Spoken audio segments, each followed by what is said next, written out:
Game on, you Ducks. It is week 15 coming up, week 14 recap as always. Hopefully you're in the fantasy playoffs, and if you aren't starting, you get that final win to get in there. But how about we start this week off with an apology? How about that one?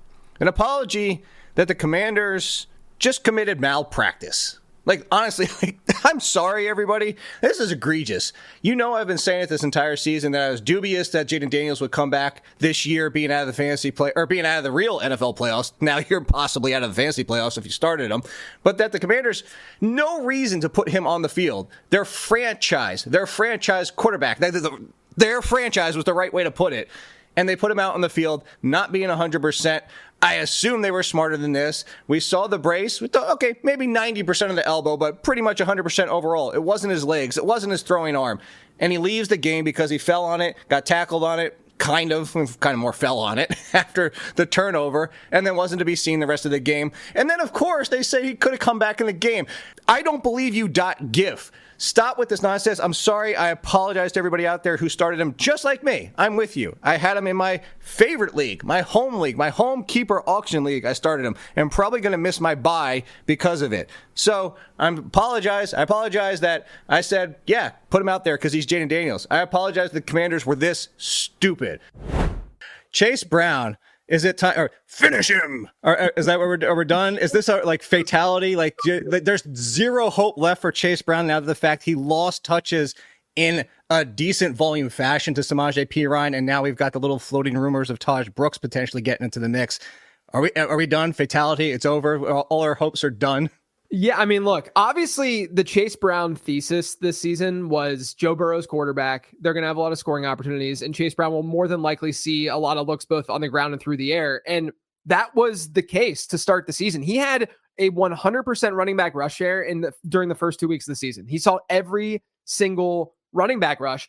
And it wasn't until really last week when Joe Flacco took over that he didn't see a great target share. He had a 5% target share last week when previously it was up in the 16% range, and he was seeing enough work. Now, I still think that Chase Brown is the best running back that they have on that team, but obviously this is a player who is going to be more volume dependent than other running backs at this point because there's not a great offensive line in front of him, and the situation isn't fantastic. And I think he's one of those players that probably needs the circumstance and the situation and environment around him to be strong for him to be a really, really good fantasy asset.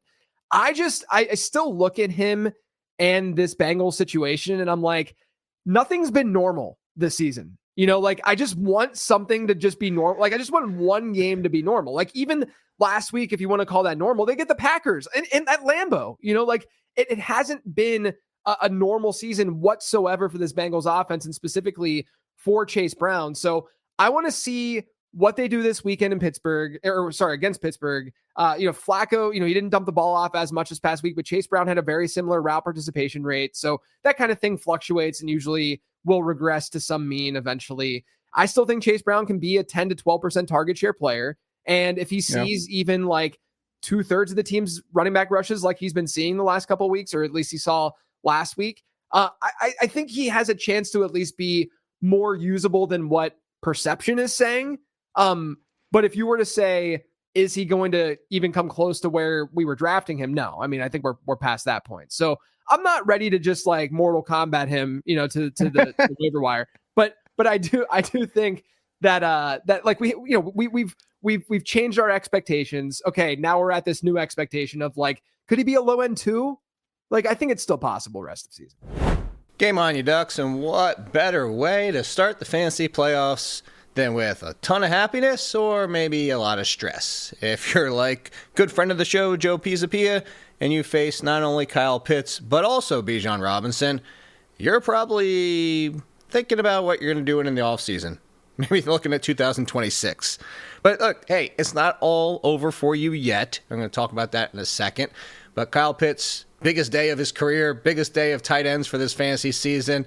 Nobody saw that kind of game coming. But there is a way out of it for you guys. But on the flip side of it, also if you have Pitts, and Bijan, that team I was talking about, his good friend Lord Don't Lose, you're sitting pretty, and you probably don't need to take a lot of risks. Speaking of the risk, let's talk about what you do if you faced Kyle Pitts, Bijan Robinson, or both. You take the upside. This is a lot of times where I tell people before the games happen to look at your opponent, and you don't base your team, like I put this at the beginning of the rankings, do not overthink it. Don't go the rabbit hole of thinking this, and this, and what about the rain and the weather and the wind, and, well, this guy's playing this quarterback, so I should play the wide receiver, and then I should do this, and then if this happens and I offset his wide receiver. No. This is where people galaxy brain themselves because you're in the playoffs. Don't overthink. Don't do what you didn't do to get here. So you're here. Trust the people who got here. However, just like the regular season, if you do look at your opponent, you say, hey, he's got a stud of a lineup, or she's got this juggernaut I'm going against, and I need to take some upside chances. That's kind of what we're looking like. You have the information now. You know that Kyle Pitts put you in a bad spot. And that's really what you're looking at, is that now, if you had a tough decision for a wide receiver 3 or 4, you go for the upside. You go for Justin Jefferson, who falls into this bucket now. Justin Jefferson is basically a nothing for ever since they lost Carson Wentz. But we know it is Justin Jefferson. We know any given week that talent might be able to overcome his quarterback situation, give you a top 10 performance. So if you were thinking Justin Jefferson versus Khalil Shakir, you take Justin Jefferson. You see my example there? I could give you a lot more, but I think you get the point. Same thing at running backs. If you're thinking, well, Chuba Hubbard versus Rico Dowdle, Hubbard had a nice game right before the bye, a little bit more pass blocking in that game. Maybe they don't use him as much in this matchup this week, but either one of them, if they were to get 80% of the workload, could finish as an RB1, whereas Jaylen Warren, as good as he's been, has been hovering right around low-end RB2. So there's more upside, but more risk with the Carolina guys. The Giants guys, same things. So that hopefully helps you make some more decisions. Seahawks guys as well. All right, so let's talk about something that we do have a decent sample of, but unfortunately the quarterback is a 1-week sample. So Malik Neighbors done for the year. He went poof, that unfortunate situation there. And we saw Wan'Dale Robinson was starting to do better things downfield this year, although a little bit different with Jackson Dart versus Russell Wilson, but also Darius Slayton, who's 5 out of his 6 years somehow led this team in receiving because of the weapons they've had. And then Theo Johnson, the previously somewhat heralded tight end that people forgot about, that was at Penn State before Tyler Warren, saw a decent chunk once Neighbors left the game. But again, we all go back full circle to Jackson Dart is now at quarterback. How are you looking at this receiving game for the Giants going forward with no Malik Neighbors? Because I have to tell you, I was a little surprised at some of the bids I saw on Darius Slayton. I saw him go for 40, 50% of fabs in some spots. That was my response. There you go. Boy, oh boy. What? It's not, like you're allowed to squint and imagine Woody Marks could be a really good player. Darius Slayton's like 106. He's been in the league. He's had a lot of chances. If Jackson Dart is the key to unlocking Darius Slayton, wow, you truly are pulling one over on me. I am correct in my assertion that you are no longer a Giants fan. Is that correct? Yeah, that was the second year after Daniel Jones. I told them I would give him the 1 year when they drafted him, and I was like, nope, I'm done. That's exactly what I thought. Yeah. I would be more, Dart was a nice little burst of energy to the offense and obviously has some mobility. But like the minute we go to a can't throw mobile guy, we're right back to Daniel Jones, and that didn't work. The reason the Giants beat the Chargers is the Chargers tackles are gone. And finally that defensive line for New York could actually get pressure that they hadn't gotten for the 3. The Chargers were a disaster. They turned it over. They gave the Giants short enough fields where the Giants could take advantage. And there's a couple of drives where you could see it. It was okay, but really nothing down the field. And I don't know that, Jackson Dart, everybody knows Jackson Dart shouldn't be starting NFL games right now. Everybody knew as a prospect, he was among the most raw prospects in this draft and for a couple of drafts. And so it's almost, are you going to ruin him? I don't know. I think that sometimes that's just about the kid, how much he can take. But he's not ready. He's not ready to make receivers exciting for fantasy. It's like, again, if you're in a totally emergency situation, I would probably prefer Wan'Dale because I at least think there's short passing available, and that's usually going to be Wan'Dale. And I ranked Darius Slayton lower than Wan'Dale, and not in any kind of excited way, because Slayton is going to have 4 games the rest of the year where you go, man, I wish I'd started Darius Slayton. And all the other times you'll be like, oh my God, I'm so glad I didn't start Darius Slayton. So I want to get your thoughts. Like, Devin Neal was obviously one of the highest waivered running backs, players, period. And now stepped up. He hasn't looked good this season. Let's all admit it. Like, he hasn't performed well.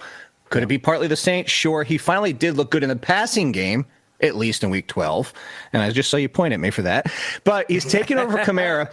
And I want to present it as this. I don't want, like, we joked about it, Laquan, before we even came on. Like, I don't want you to be like, oh my God, hot take. Remember, like, you're stupid if you don't like him. Hot take, you're stupid if you do like him. Like, let's just understand, like, Kamani Vidal. Like, sometimes we have these scenarios where we don't understand what he could possibly do in the NFL yet because we haven't seen it yet. But what is your outlook? Because I think the biggest concern people have is there's nobody on bye, Laquan. So there is the risk that he burns you. So where is your outlook for Neal in week 13?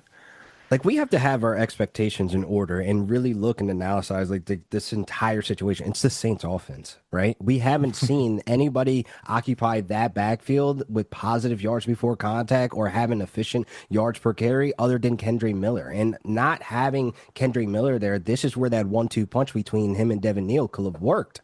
But now that we've seen Devin Neal, we've seen what we've seen this season, Jake. Like, he hasn't looked like anything near of a situation like a Kamani Vidal when we're talking about the terms of being on the ground. But in the passing game, my boy ran 32 routes. There's only 3 running backs this entire season that has ran that many routes in a game. It's Christian McCaffrey and Amari Hampton. Those are the only other 2 running backs to do that. So him getting that usage out of the passing game, this just makes my eyes kind of go like, wait, hold up. PPR upside. I can see him this week in a layup matchup against the Dolphins. Maybe he can get something going on the ground. But maybe if they utilize him more of how they've used Alvin Kamara in the past, where he's just a check down guy. Get the ball out of Tyler Shook's hand. I know we've seen flashes of him being impressive and flying his way out of the pocket and making a magnificent throw down the field to Jawan Johnson, not Taysom Hill. Jawan Johnson. I don't want to hear any Taysom Hill. Jake, are you a Taysom Hill guy, first of all? There is. I'll save it for the end. I do have a follow up that's going to involve Taysom Hill. God. Just no. But not for the time. Finish your point, and then I'll tell you why.